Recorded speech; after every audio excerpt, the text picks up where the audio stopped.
which begins later this month on February 25th. I want to be clear that we are not a partisan group. We are interfaith, we are spiritual, we are committed to the principles of nonviolence, we are committed to the principles of peace and justice. And we're standing here on those principles with the peacemakers in the region who are also struggling to end the violence and to save lives. This is important because we want for those who are struggling for peace in Amazonia to hear our voices. We want them to know that we hear their voices. We want them to see our efforts to amplify their struggle. We want them to know that we see their efforts and that they are not alone. And we will work together, stand together to work cooperatively to lift up our voices until their voices are heard.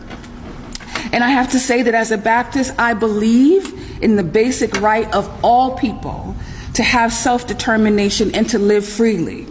And adding my voice to elevate this concern for peace and for justice is faithful to the long tradition of my community of not ignoring the cries of oppressed peoples, of refusing to turn away from the violence and the killing, and to keep crying out like Rachel until the violence and the killing has indeed stopped and a way has been made for peace. We will all continue to work cooperatively across the world, and particularly in the region, to lift up the Amazonian voices.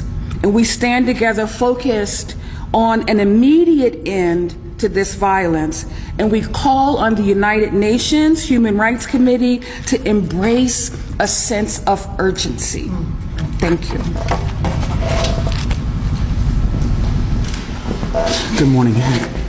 My name is Matt Meyer. I'm the Secretary General of the International Peace Research Association. There is a written statement I'll be reading from, so if folks want to have that, you can have access to that later. It's also here.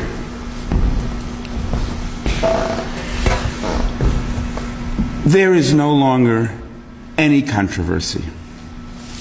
Leading British historical and legal agencies, and none other than French President Emmanuel Macron, have equally and recently asserted colonialism was and is a crime against humanity. As such, United Nations protocols empower all peoples and parties to act with the, quote, responsibility to prevent genocide and the, quote, responsibility to protect.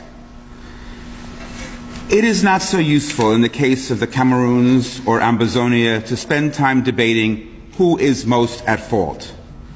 Is it the government in Yaoundé or the man Paul Biya, who has been president since I was 19 years old, the longest ruling leader in the world? Is it the original French colonists who, along with their British counterparts, set up this competitive, divided we fall scramble way back when? Is it the UN in failing to oversee the promises made decades ago? Perhaps it's the children of Amazonia who, frustrated at increasing police and military violence and little to show for decades of completely nonviolent and unarmed actions against their colonial predicament, pick up some stones to defend themselves just over the past year. There is enough guilt to go around, and we say again, it is not so useful to spend time debating who is most at fault. The UN mandated responsibility to protect and the responsibility to prevent genocide, equally, especially in cases of contemporary, ongoing colonialism, is the responsibility of all of us.